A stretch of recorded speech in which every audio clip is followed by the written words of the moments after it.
সুন্দর এক তাগড়া ছেলে, একটা টান দিছে মোটর সাইকেলটা, সর্বোচ্চ 5 মিনিট সামনে গেছে, এর পিছে দিয়ে আমার গাড়ি আইছে, ছেলেটার পাওটা ছিঁড়া সোলাইয়া গেছে,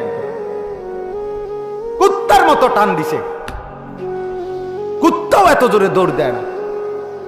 আজকে ছেলে পেলে এইভাবে মোটরসাইকেল চালায়, কি অর্থ আছে ভাই?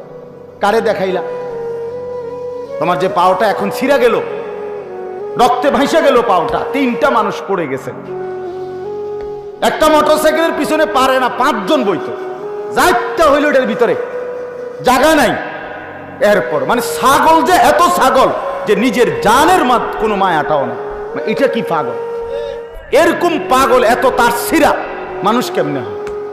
যে নিজের জানের উপরে তো কমপক্ষে দয়া করা দরকার। এর তোর বিবেক কি নাই যে এটা তো আমি মরে যাবো, অ্যাক্সিডেন্টটা করলে তো আমার ঠ্যাংটা ভাঙ্গা যাইব?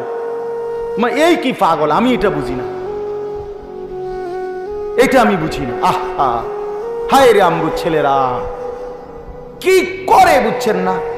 একটা মোটর সাইকেল নিয়ে, একটা মোবাইল,